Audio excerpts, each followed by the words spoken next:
Hello, everyone. We want to welcome you to ALS Canada's 2026 webinar series. Today, our focus is on accessible renovations. We are joined by Christopher Mulholland and Amanda Leister from Amstead Design-Build. I want to give a brief introduction of Chris, and then I'll hand it over to him. So Christopher has been an architectural designer with Amstead Design-Build for over 15 years, bringing a strong technical foundation to every home project. He holds an architectural technology diploma from Algonquin College and a BA in the history and theory of architecture. Chris is passionate about creating personalized, functional, and accessible spaces. He is an adaptive home certified designer with the Canadian Home Builders Association, as has completed the Rick Hansen Foundation Accessibility Certification Training. Chris is also a member and past chair of the GOHBA Urban Infill Council. In 2022, he was named Ottawa Designer of the Year by the Greater Ottawa Home Builders Association. Before we start the webinar today, please feel free to put any questions that you have into the chat. We will be answering all questions at the end. And so to get things started, I would like to introduce our speaker, Chris. Hi, thanks for the intro. Saves me a slide to skip through, so that was great.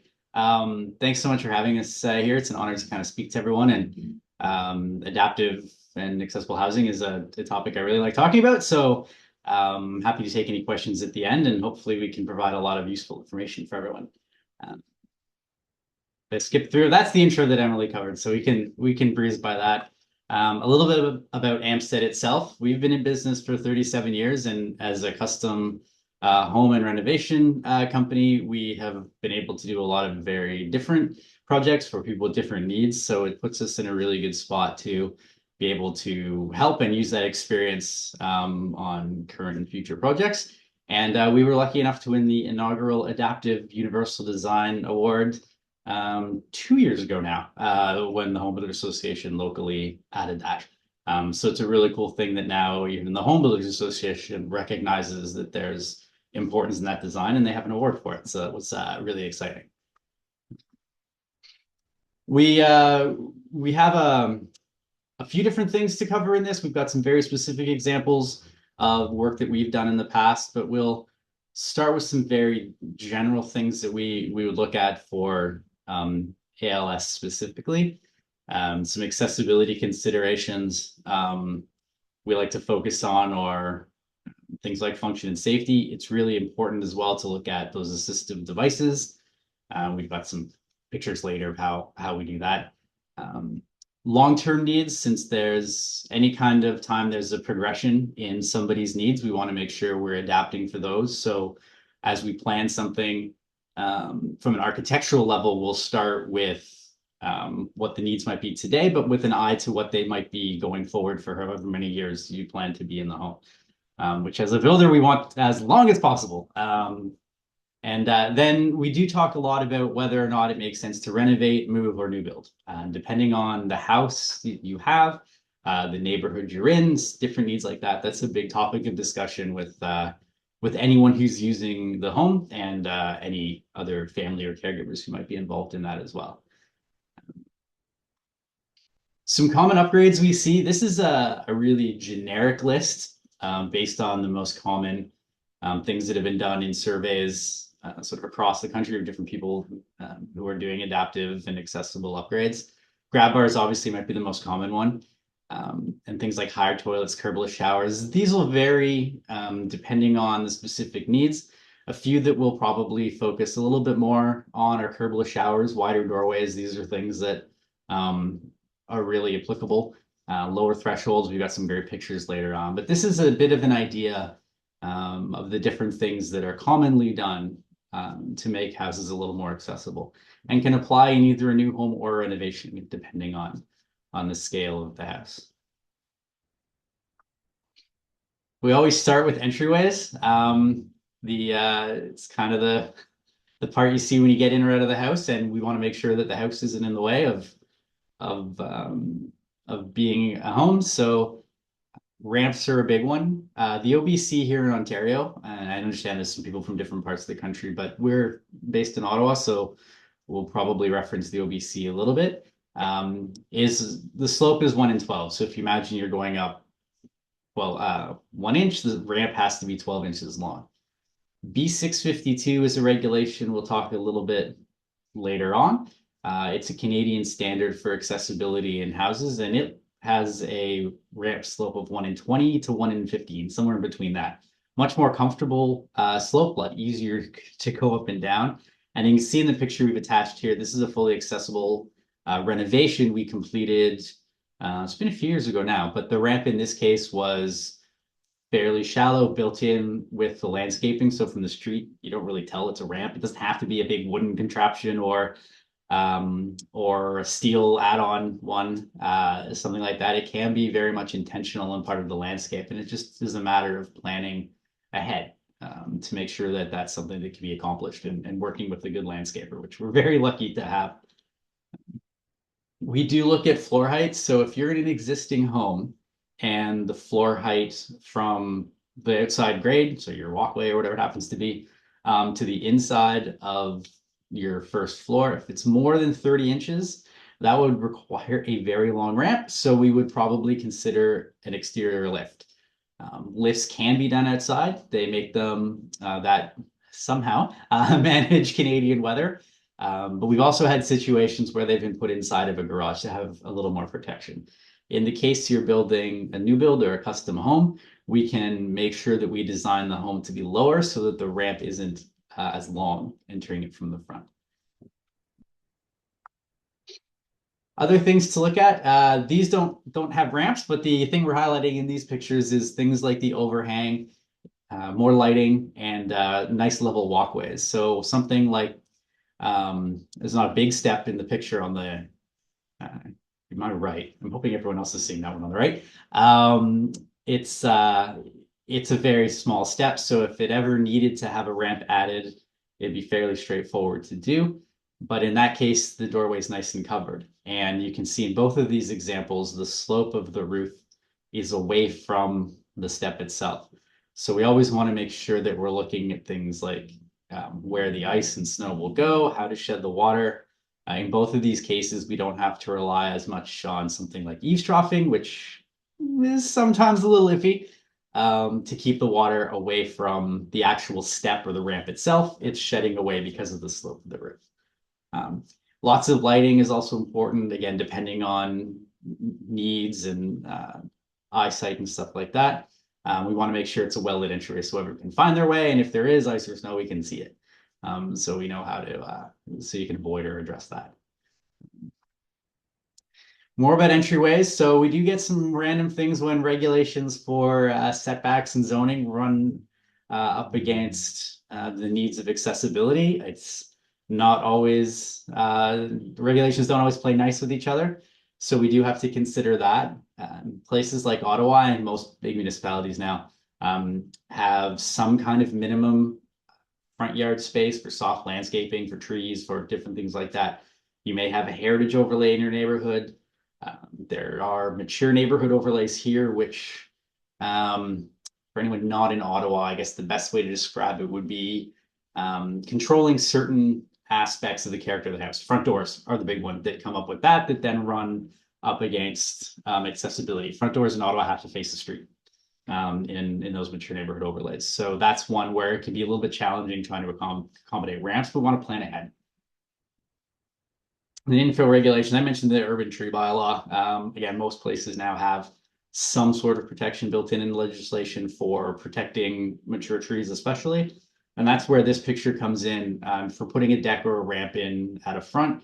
Instead of building a full foundation or excavating for even a concrete sonopier, we can put something like this in. That's a helical pile. So it looks like a giant screw. It just drills into the ground until it hits the resistance that it needs to support whatever the load of the deck happens to be.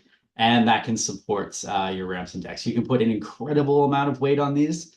They're also really cool to watch them get installed if you have the chance, but they are very useful in and around trees because it's we can excavate by hand to avoid major roots and then put it down between major root systems and avoid damaging the tree. So the city loves these in those cases. It's definitely something to consider if you're looking at a wooden ramp. Stairs. So again, depending on needs, stairs are something that comes into play. We do like to use contrasting colors as much as possible. Anyone with sort of the beginnings of mobility concerns, we absolutely would avoid. We used to have a picture in here. I think we took it out, but open risers, you see them in every magazine, I think now, but they are not terribly practical for anyone who might have some reduced mobility. The contrasting colors is nice because it makes it very easy to see. And we want to make sure we have sturdy railings. See one with railings on the both side. And you can consider the material selection. So carpet may be useful in some cases to have a little bit more traction. The other thing we like to accommodate, we may have it coming farther up, is the attachment of a lift device on the stairs. So I think we talk about that a bit later. So I'll leave it for now. Elevators. Obviously, I think everyone has probably seen a lot of different options. There used to be a really cool ad running for those glass tube ones. We were lucky enough that we got to install a glass tube one, so that's a picture. That's in a very old house, actually. We installed it near the Rideau Canal here in Ottawa. So the house is probably late 18, early 1900s. There's a bit of structural work required in putting those in a retrofit like that. We weren't doing a lot to the rest of the house, but we were able to install it there. So that comes with some cost considerations. If you know that you've got older structure where the joists may be a little wonky, or may have had some previous work done on them, that's something to consider looking into. We did have to have part of this engineered as it went up to the second floor, and then the framing there was a little strange. If you don't need one right away, we do like to plan for future installation. Often that means stacking things like closets between two floors, or maybe a bigger area next to the stairs or next to a hallway where it can be accommodated in the future. And then if you need one, it's the space is there ready to go. In the case of doing a rental like that to plan ahead, or doing a custom home, it's quite difficult to just stick them in somewhere. It's much easier to plan ahead and have a system ready to, or space ready for that system to go into. The other picture, the slightly less boring one that's not a cool tube, that is actually double-sided. So the house that we showed earlier with the ramp has two accessible units attached, so kind of a different family situation. And the elevator in that case opens to both units. So it's kind of neat that way. You can pass through or go up and down in either unit. It's a really neat configuration. So depending on how you're trying to layer your house, there are a ton of different elevator configurations. And some of the elevator manufacturers will have places you can go and visit and test them out. I was talking to some folks in Toronto a month and a half ago, and they've got a showroom with them fully set up and operating and good to go. You just go in and try them out and see what spacing works. We're working on one now where we are making sure that we can accommodate both the user as well as the caregiver inside. So if you're looking at a person who won't be riding the elevator by themselves, we'll make sure you can accommodate room for two people in the elevator and whatever other devices might be with them. So it's really important if you have the chance to go out and try one out.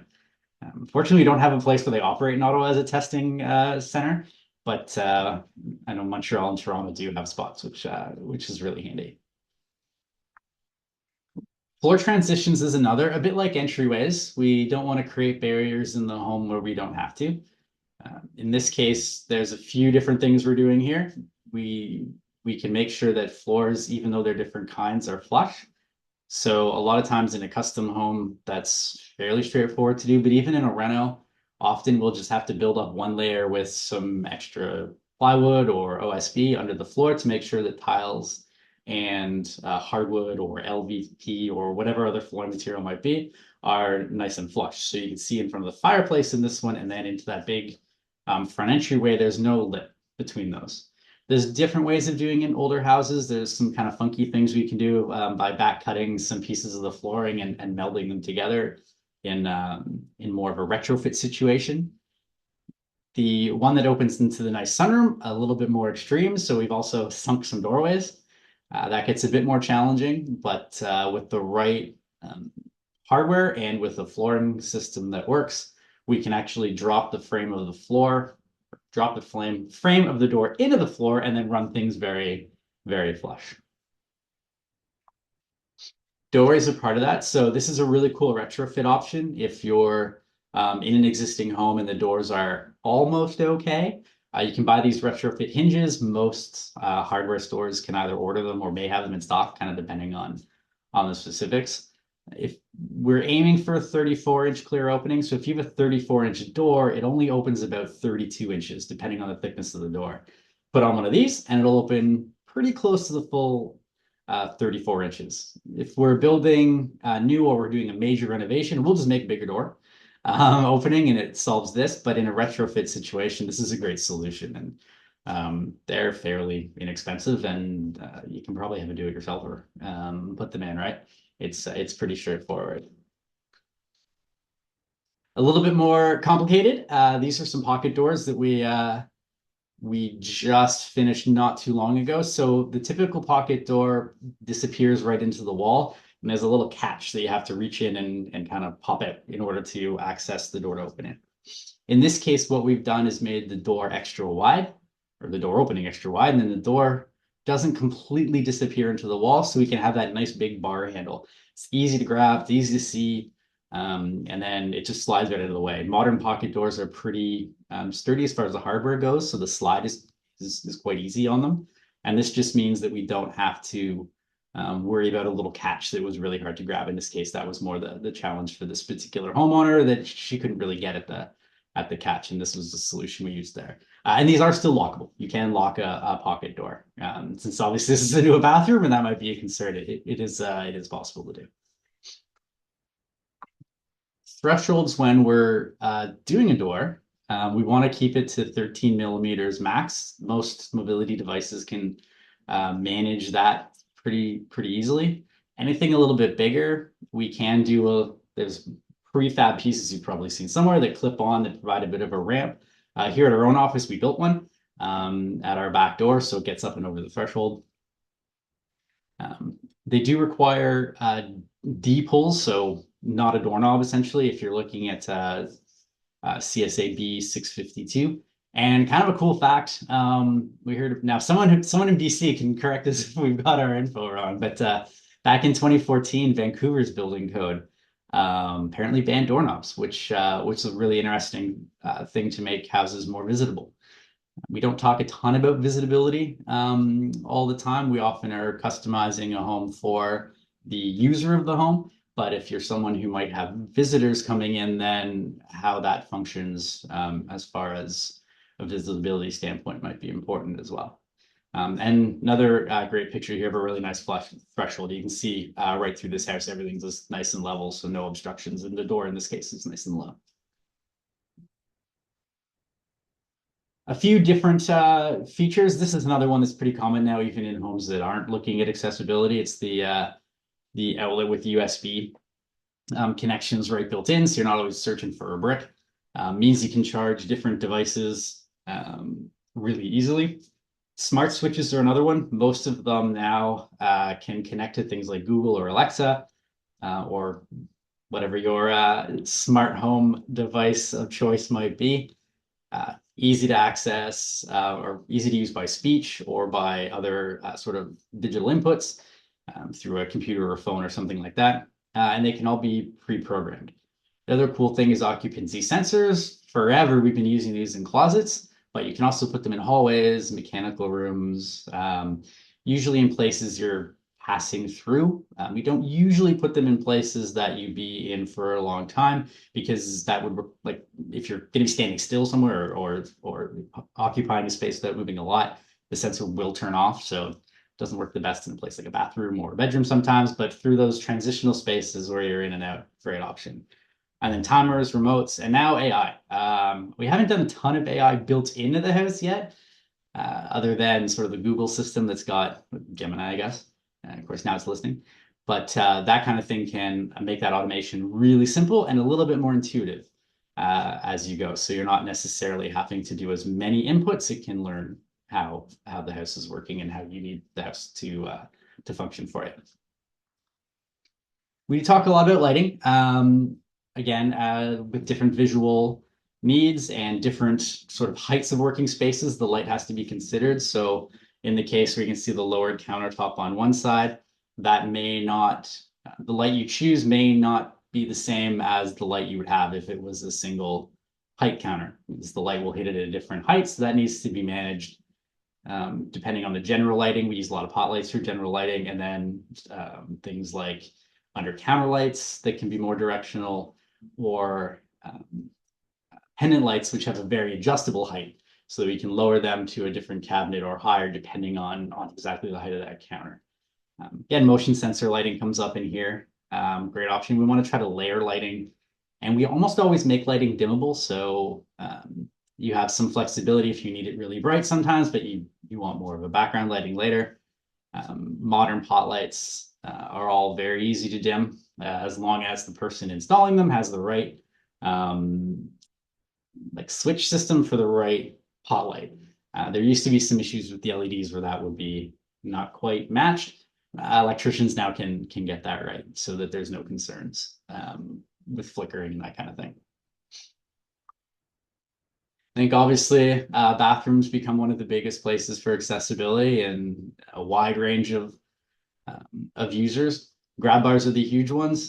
We do need to plan for backing for future installation in the case we're building a custom home. Even if you don't need it right away, the building code here in Ontario and common sense, if you're doing an adaptive home, would have you put the backing in roughly where you'll need it for the future.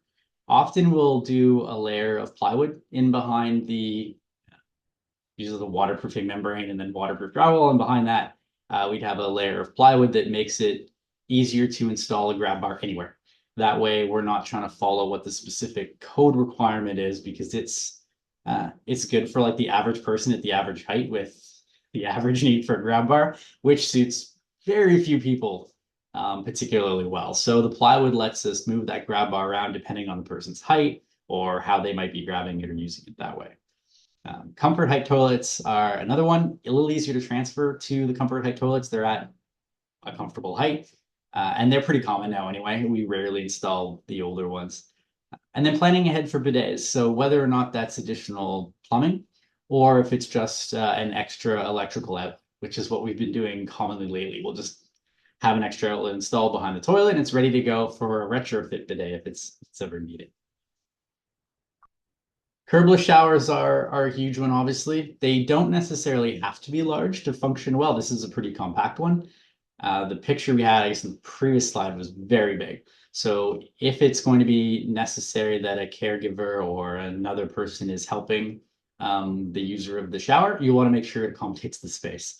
And in cases like that, this one would be a bit too small, but the previous one, like a big wet room, might be the way to go to provide enough room for that. And if it's necessary, you can do different kinds of seats or benches. This is kind of a funky fold down one. If it's just temporarily needed, we'll often do a built-in bench that has a solid surface top, like similar to the countertop. And that way it's something that's built in and very solid. Oh, here's the wet room. There we go. Next slide. So this one, again, the nice big wet room, plenty of room for someone to assist. The shower heads in there, there's one that's overhead, and then there's the telephone style shower head that can be moved around and more easily used. You do want to likely specify a longer hose than normal. Typically the hoses are a little bit short. There's a length, I'm going to say 5 feet. I'd have to look it up to be sure that the longer hose you can order, because the standard one can be a little small and a little restrictive for anyone who might need a little bit more reach. So something to think about if you're ordering, because those are fairly easy retrofits. Something to think about when you're ordering. Roller sinks, obviously, I think those are pretty well known now. This one's actually kind of nice looking, so they don't have to be some industrial looking thing that hangs off the wall. It has that plastic cover to protect the user from the piping. This one's just looks like a nice piece of cabinetry. We do try to go with non-slip flooring where we can. Like I say, the full wet space in this case is fantastic. Walk-in tubs, again, depending on need. Walk-in tubs have gotten a lot nicer and a lot more functional in the past few years. These fairly nice looking ones compared to what they used to. They also drain a bit faster. I'm given to understand that some of the older ones were quite slow draining and could be a uncomfortable waiting for the water to come out. So different things to think about there, and then what the plumbing needs are to make sure they can drain at an appropriate speed. Some general universal design type things. We're looking at having wider spaces generally, so you can see around the bed and between the kitchen cabinets. We're going to have a much wider space. Generally, since we work in a very custom home and customized renovation, we try to have wide spaces anyway between things like cabinets, but it becomes an even more important consideration when you take into the account the size of a mobility device and then how much it takes to turn. So the turning circle is 1,800 millimeters if you're looking at the Canadian standards for accessibility, which is about 6 feet-ish.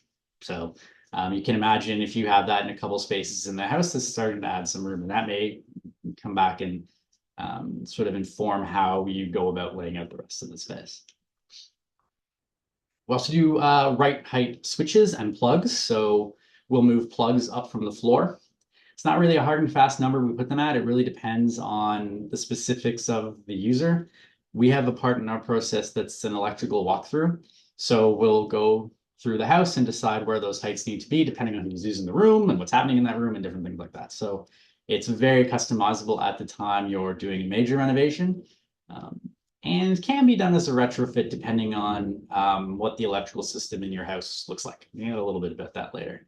And then easy to read or smart thermostats. Smart thermostats are the way to go. You were getting a rebate for them for a while if you put in a smart thermostat, so that might still be out there. But they're fantastic. Again, programmable. There's ones that come with multiple sensors, so they can kind of set things for different rooms. You can also have different rooms at different temperatures depending on your mechanical system if you do zone heating or cooling. And that way, if someone has different comfort needs, it can be adapted for whatever part of the house they're in.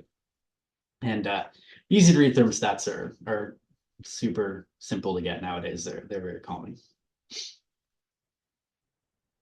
Here's our chairlift that we'll have to potentially adapt for in designing a set of stairs. This one's a retrofit one, but there's a lot of different options for those. We do want to try to plan special equipment with an OT or a physiotherapist or a doctor or caregiver, whoever is also helping with that system and may have more specialty knowledge about the system. We want to talk to them. Sometimes it's an installer with expertise, but they'll know the requirements of the system. Does it need extra power or structure?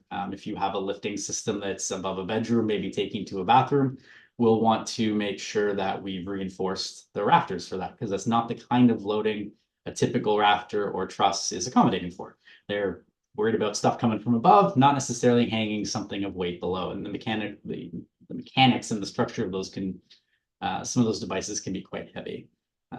Power is another big one. If you know that there's going to be a possibility of an electric lift system or like this, the chairlift, even if the chairlift isn't going in at the time of renovation, we'll probably want to accommodate for a plug somewhere, top or bottom of the stairs, that's dedicated for that system.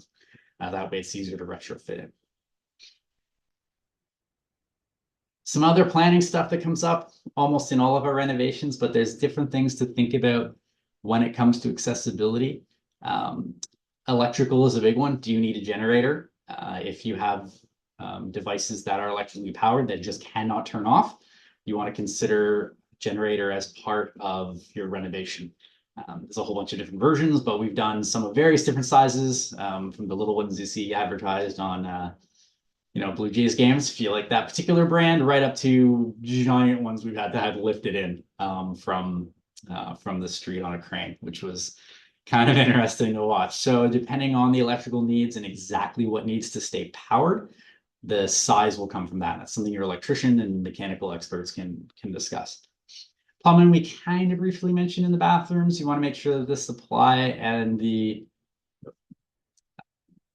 return piping from something like a shower or a walk-in tub drains and supplies the water as quick as needed. A lot of houses will have, again in Ottawa specifically, half-inch supply piping. So if you're looking at a tub that you may want to fill faster or a shower that you might want a little more force coming from, you may want to up that to a 3/4 inch. A lot of custom homes we do that. And then installation. So well, we always talk about as people age, but as the sensitivity in different parts of your body can change, you might be more or less susceptible to hot and cold. So things like drafts become a lot more problematic. We like to seal them generally. This is one way that we do it. So a lot of times you'll feel a bit cold coming from somewhere like a baseboard. This is underneath the floor, and you can seal in the end with something like a spray foam that both provides insulation and gets a really nice air seal to stop some of that draft. So that can really improve the user's comfort in a home. And yeah, fairly straightforward to do as part of a bigger renovation. Regulations I talked about. So CSA B 65223 is the new national standard for accessible dwellings. We only just got it, well, but in 2023 it was new. It's meant for homes, single family residences. So it's a fantastic guide. It's available for free online as a national standard of Canada. You can just go and download it in PDF. And if the builder you're working with locally doesn't have it, get them to go download it because it'll give a lot of guidance on things like heights, on how to support different grab bars and stuff like that, and how to accommodate turn radiuses in the bathroom. There's all that kind of stuff in there, and it's great. If you happen to live in a larger building, if you're like an apartment building or something, looking at that, then it's the older regulation B65118. We don't tend to work in that size, so I haven't looked as much into that, but it's again a really useful resource if you're in something like that. We've also, as mentioned early on, we've done the Rick Hansen Foundation Accessibility Certification. So as a company, we don't do the certifications. We took the course more to give us a better understanding of how to make a space more accessible. But if you're looking at having a space certified, there are other professionals who will do that. So we took it more as additional education, really. It's a little bit more meant for commercial, institutional, and multi-res, but it has, again, a lot of really good guidance and really good, it's a lot about mindset, about how to look into the design from an accessibility standpoint. So it helps us that way, I think, as designers. And then national and local building codes. So the NBC, National Building Code across Canada, or the OBC here in Ontario, they will have very minimum requirements for accessibility. They will probably not fit most users. They're the bare minimum you have to hit. You have no choice but to do them. They are in the code, but it's likely. I think we have yet to work with anyone who was looking at accessibility purposefully, where the code minimums were sufficient. You're going to have to go above and beyond them, and that's where you want to look for these other sources of information. And some other sources of information, there are quite a few out there. We're a little bit lucky. The AOD has some. The Accessible Canada Act, again, has a little bit. The CMHC, Canada Mortgage and Housing Corporation, has had a flex housing guide for ages. It's probably been a little bit passed by some of the CSA stuff, but still a good starting point if you're looking for info. Zoning bylaws may have some, depending on where you are. And then three sort of interesting organizations, the Universal Design Institute, Universal Design Canada, and Lifetime Home Standard in the UK.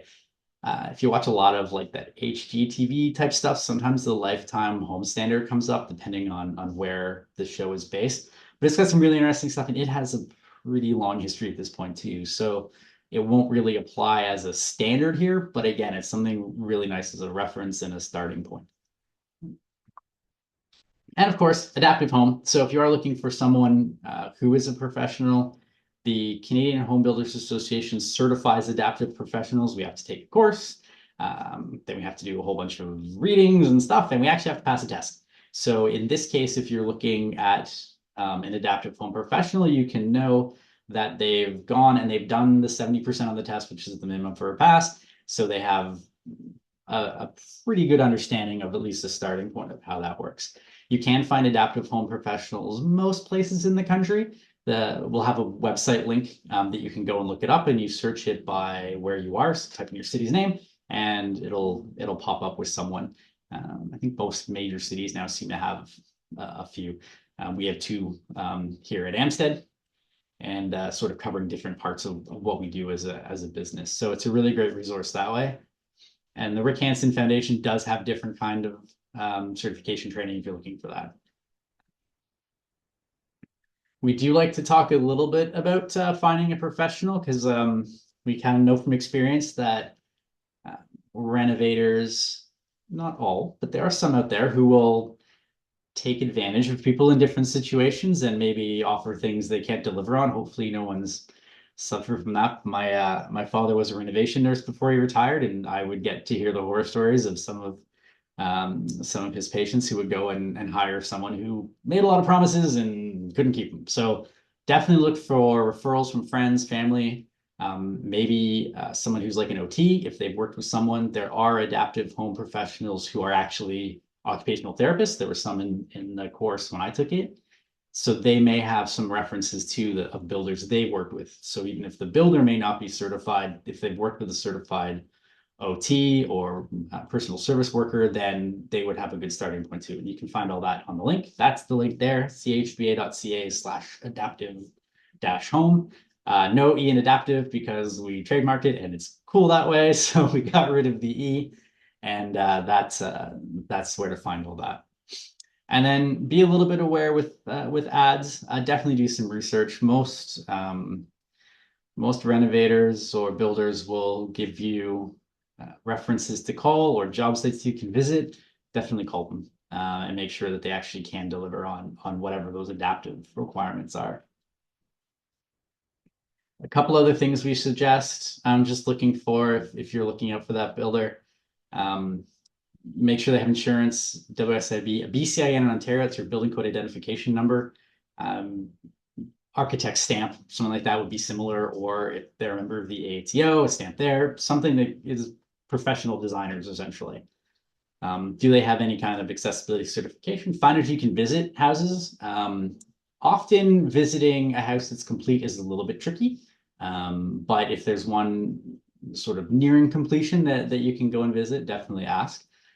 Just visiting completed ones with accessibility sometimes is a privacy thing, so it's a little bit trickier. But often we can find some of our past clients to visit, and certainly photos and phone calls are usually pretty available. Yeah, a little bit of history. Note about references. If they give you a reference, please call it, and try to be as open with the information as you can be when you're looking for someone, because that way, as a designer coming in, the more information we have, the more we can understand exactly what it is you need from us and whether or not we can actually meet your needs. It's difficult to find out later that, oh, there was something that we didn't know up front that maybe changes how we would approach things. So the more information we can get, the better. Then we can provide better service. So a few things when you are talking to those try to get the team together, whether it's family members, whether it's caregivers, whether it's just different owners or users of the home.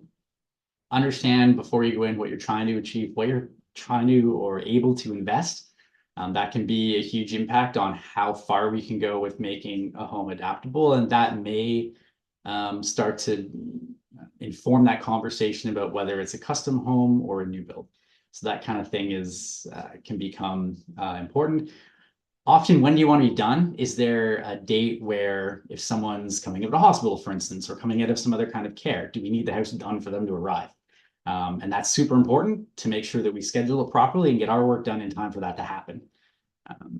So definitely please tell us that. And then understand a bit how you make decisions. Everyone's a little bit different.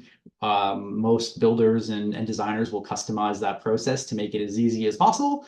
And we can do that better if we and yourselves understand how to do that. So one other warning, Rose, please get everything in writing. This is another CHBA program. So we're good CHBA members and like to throw it out there. There's lots of bad things that can happen without things in writing. And one of the nice upsides is that if you have it in writing and someone does go and not meet their promises about accessibility, you have somewhere to chase them down, hopefully an address and a phone number and some legal paperwork, right? So just make sure you do that.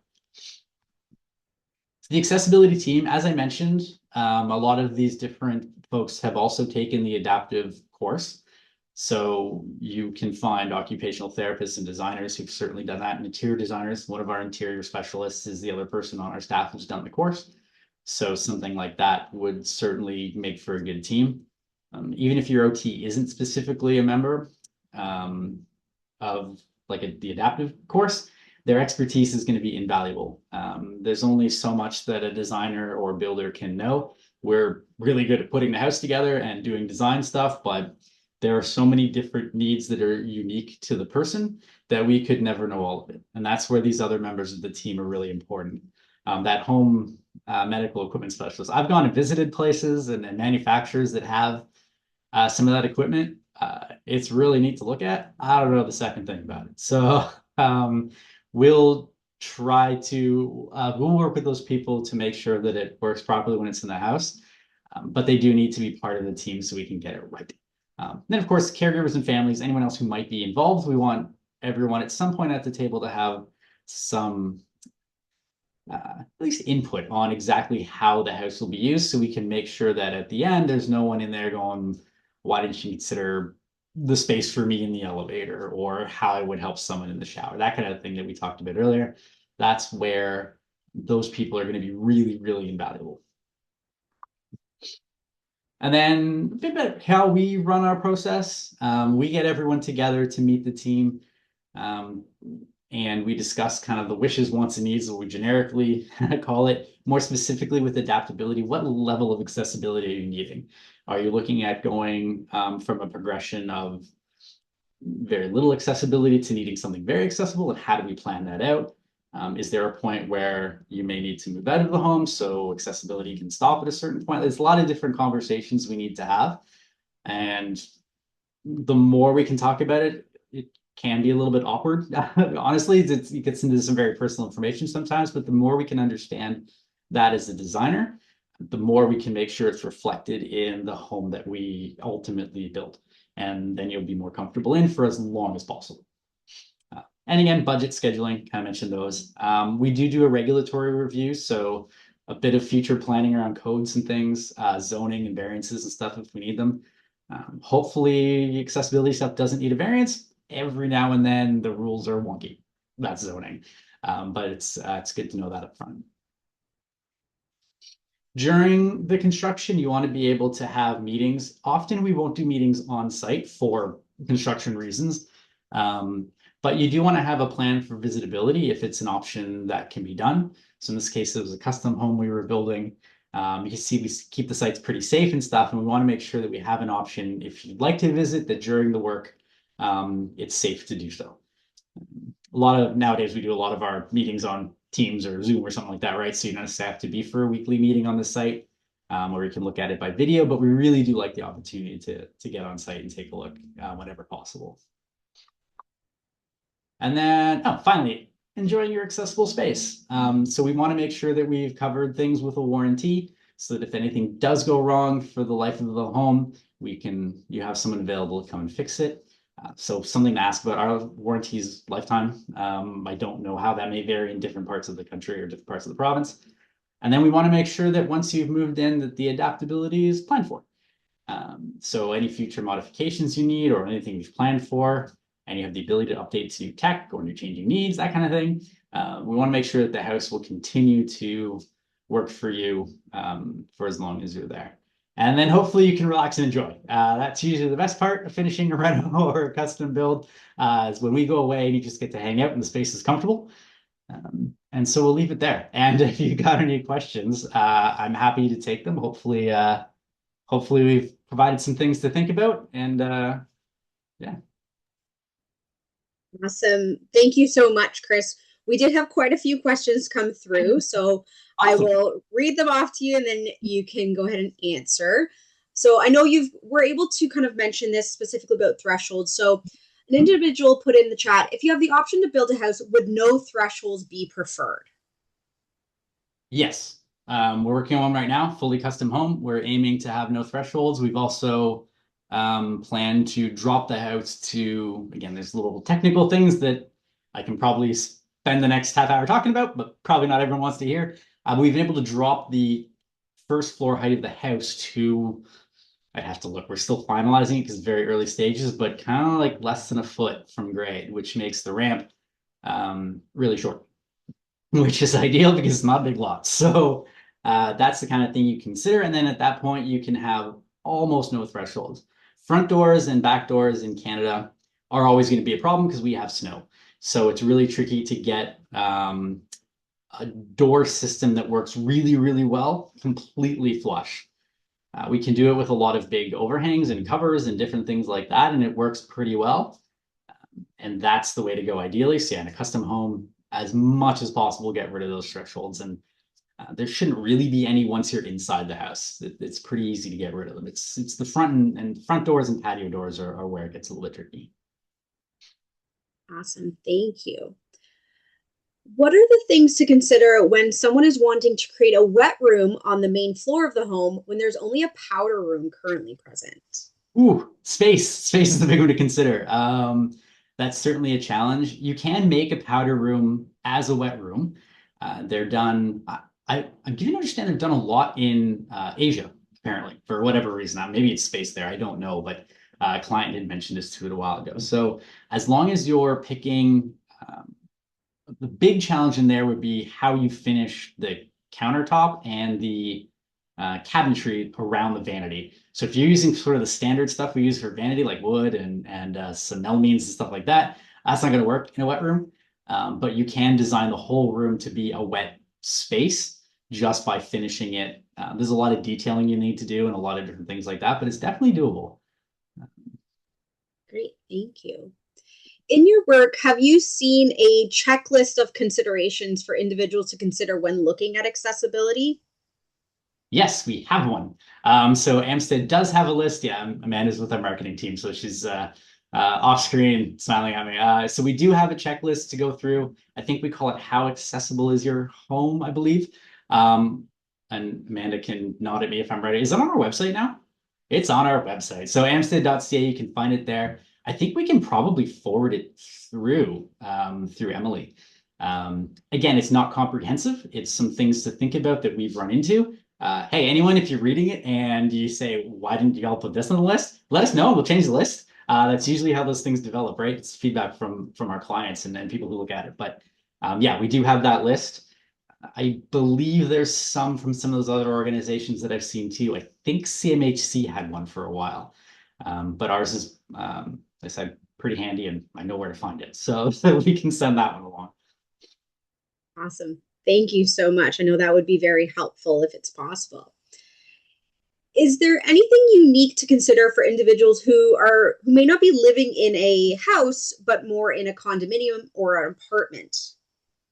Condos are tricky. Apartments, we don't work a ton in apartments because they're owned by like your standard like apartment model, right? If it's not owned, it's really hard to do much. You can add on some little adaptive threshold type things.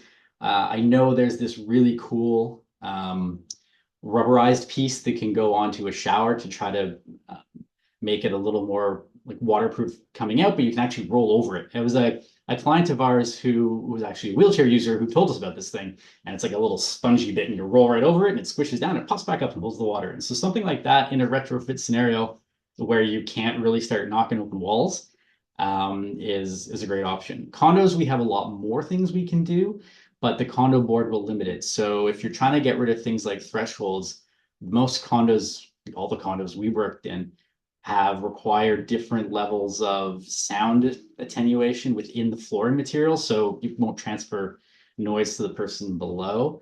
And that may cause a bit of detailing trickiness in how to do that. We have done conversions in a condo, holy cow, to go from a tub to a shower for greater accessibility. In that case, you may end up having to do things like x-rays of the floor below because there could be plumbing and stuff or for other units running through the floor when it's a concrete floor. So it can be done, but it does require a little more upfront work in the case of a high-rise condo. If you're in a condo that's more like a home, we've worked in those too. That's basically like working in a house. It's really the condos that are apartment style condos that get a little tricky, but it can be done with planning. Great, thank you. Is there a way to make a stone shower floor less slippery? Is there different or less slippery floor options that someone should consider? There are definitely less slippery floor options. So if you have the option of replacing the stone floor, probably better to go with.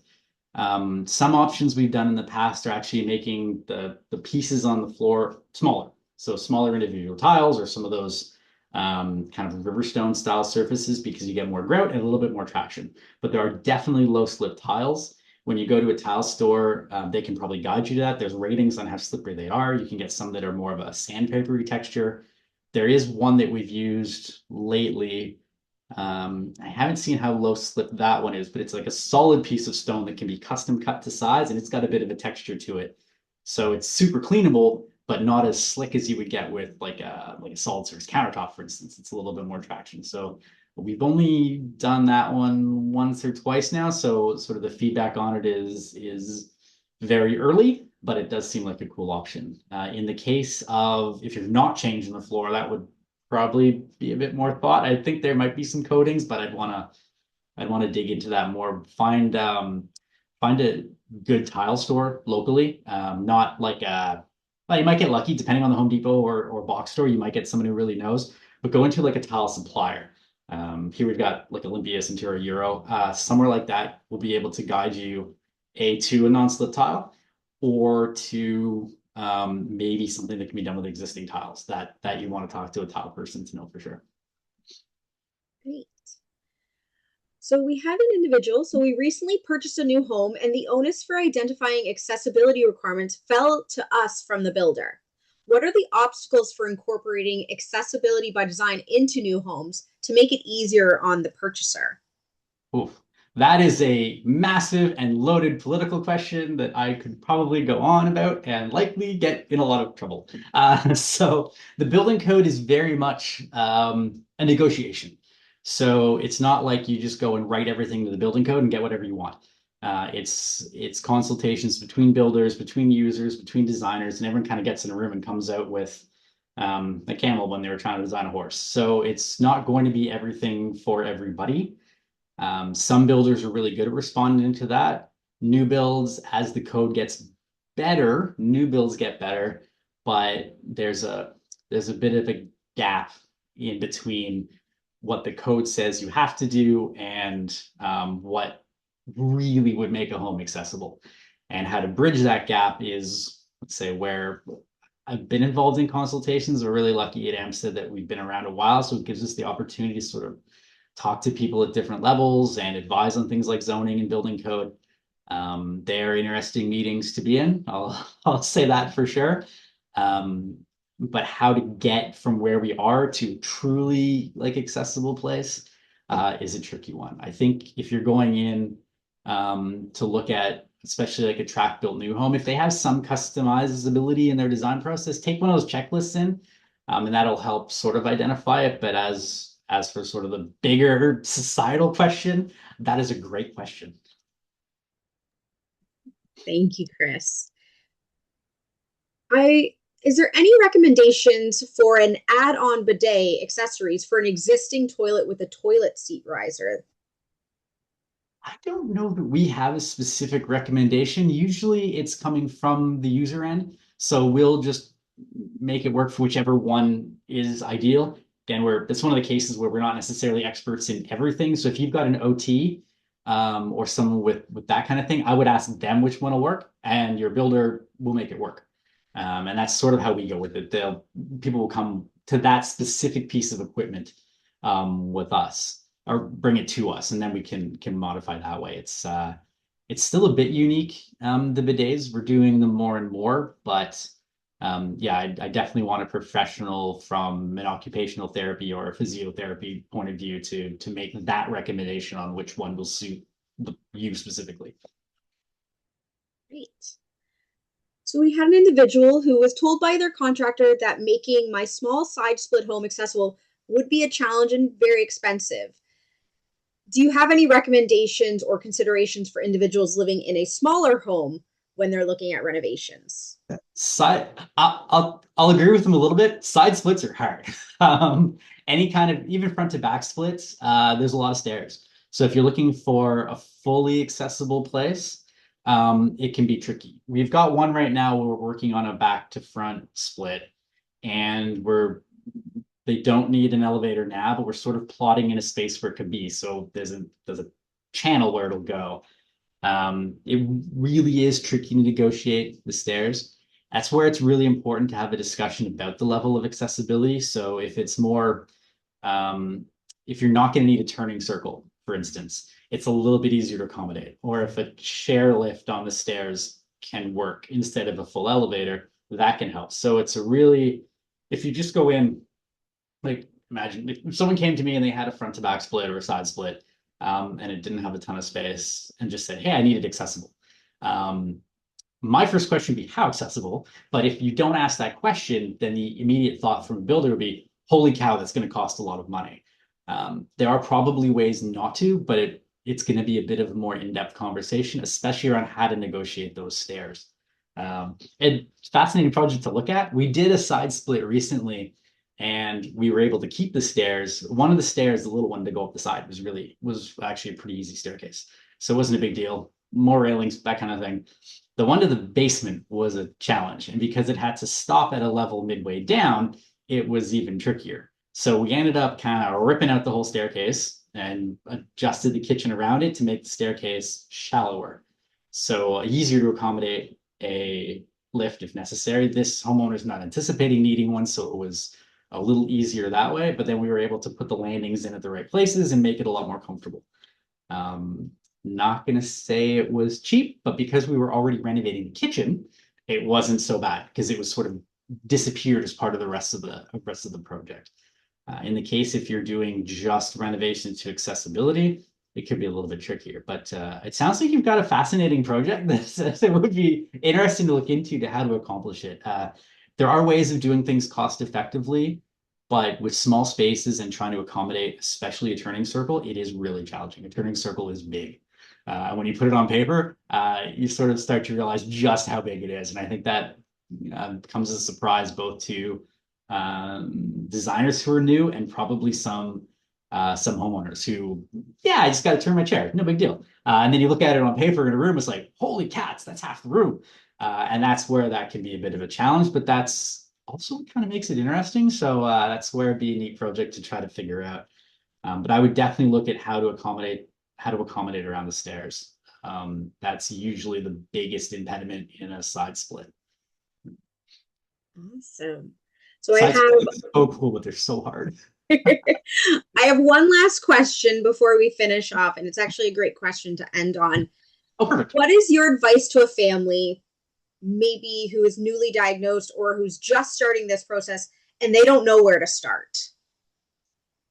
If you're looking at starting, so I would start with an occupational therapist. That's kind of a throwaway. Like, don't ask me, ask an OT. But that way you can bring the OT to the team, to the designers, to the builders. So we are working with some clients like that right now who we're building a custom home.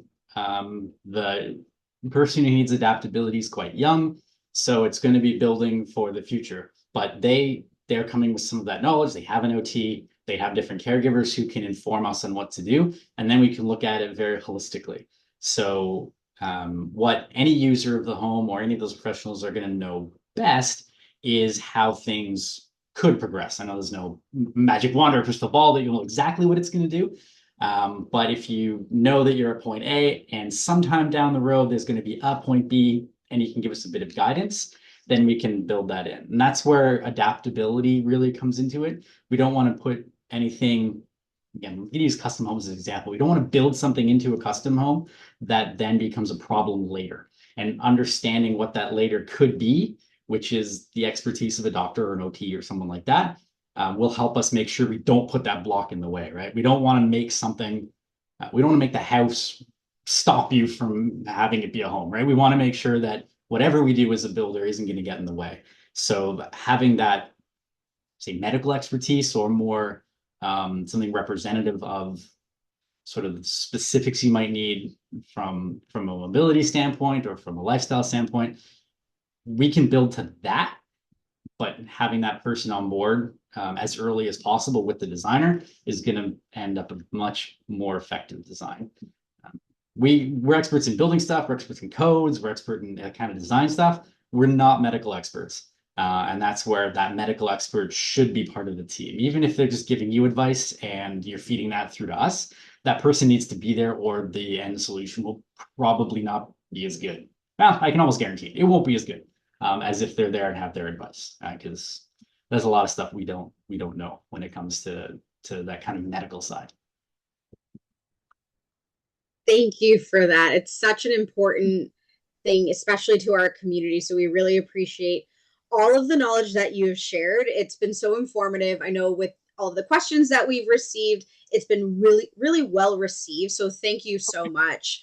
And I know we had a few questions about where to access this webinar. So before everybody heads out, we will have the sessions recording up on ALS Canada's YouTube page for individuals to watch back. We will have resources available. I know Chris shared a ton of resources that could be very useful for individuals that are looking up accessibility, not only in Ontario, across Canada. And Chris and Amanda, thank you guys so much. It's been so informative, giving people ideas of what to look for, what to think of, and being able to share your expertise and your guys' experiences, sharing pictures along the way. That's also very helpful. So thank you guys so much for doing that and taking the time to present to our community. And I know we will receive questions afterwards. So if anybody has any questions following this webinar, please don't hesitate to reach out to community services at als.ca. We'll be able to share more resources and get you this recording and sent it back out to you. But no, Chris and Amanda, thank you guys so much. Thank you to everybody on this call. It was great. Awesome. Thank you, everyone. Have a great rest of your day.